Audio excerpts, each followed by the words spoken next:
Hi guys, Gagan at Outskirt here. Hope everybody is doing well. In this video, I just wanted to talk to you guys about the effect that maintaining a LinkedIn profile has and how you can use it effectively while you're searching for a job. So, in Canada, if you're in the local market, having a LinkedIn profile and maintaining it and keeping it up to date is one of the most important things that you should do if you are actively looking for a job. And not only is this LinkedIn profile going to help you to look for a job, recruiters these days also are on LinkedIn and use it very effectively to find the candidates for their organization or if they're hiring for some other organization. So, what I would suggest is take some time to update your LinkedIn profile, go into your education, your experience, get some solid information that you can combine into strong bullet points, and then list it out on your LinkedIn profile. Along with this, use keywords, which is now a big thing, and we'll do a separate video about that. Essentially, let's say, as an example, if you're in construction, so project management, cost control, etc., are good keywords that will help your online presence and to be searched.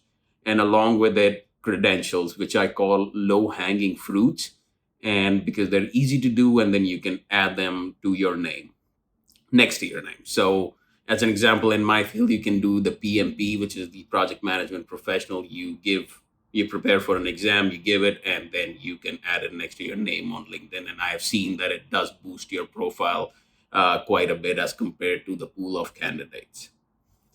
One thing that we need to be very aware of and careful of is that our LinkedIn profile should not be a carbon copy of our resume, because it looks very unprofessional and lazy that if we are the ones looking for a job actively and then we did not take the time to update our profile or make it more concise than it was then in a resume, and it shows everything about that we didn't want to do the hard work and how your attitude might be towards things in a professional setting. So I would suggest and strongly recommend that if you are actively looking for a job, update your LinkedIn profile, make it different and effective than your resume, which we are going to use in a portal while you'd be applying for a job also.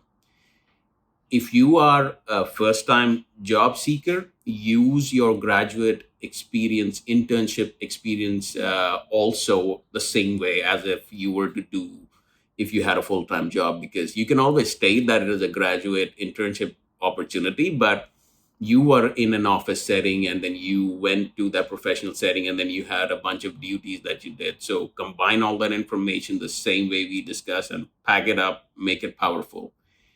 If in your degree or diploma or whatever study course you're doing, you did not have an opportunity to get a graduate internship experience, I would suggest that use the societies and clubs that you were part of during the time you were doing the diploma, and use responsibilities like teamwork and communication and leadership, things that you were part of that highlight these soft skills. Just a side note, and something that I'm experimenting with is like sometimes you'd see profiles on LinkedIn that just have the title and the duration worked at that particular place.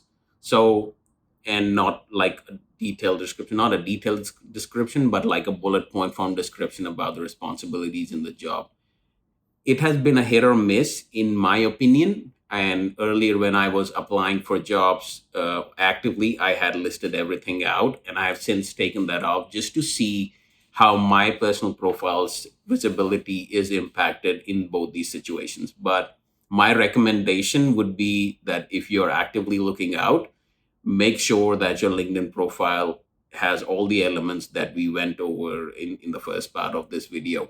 In my experience here, working in the professional setting in Canada, almost all the jobs are posted on LinkedIn these days. And there's a bit of advancement now also. So, where the job poster actually connects their profile to the job description. So, you can actually use this opportunity to reach out to them and ask them that, hey, I feel that this job aligns very well with my with my current role or with the role that I have done or with the role that I would be doing? Would you be open for a small chat? If they tell us that no, apply through the online portal anyway, so we're going to do that by default. But if they do respond saying that, yeah, connect with me, then this gives you an opportunity to have a bit more personal one to one discussion explaining your personal profile well. And if it aligns well with what they want, then there you go, it has actually helped you come a step closer. But before anything happens, when you reach out or when recruiters are looking out for people or when you're applying, the first thing that anybody is going to do is have a look at your LinkedIn profile and see if it aligns well with what they're looking for before they even go to work in setting you up for their hiring procedure. So, my suggestion and my recommendation, if you're actively looking, update your LinkedIn profile, add the best available information in a small point format, and I'm pretty certain that it will magnify your chances amongst a pool of candidates while applying. I hope you found this video helpful and see you in the next one, guys.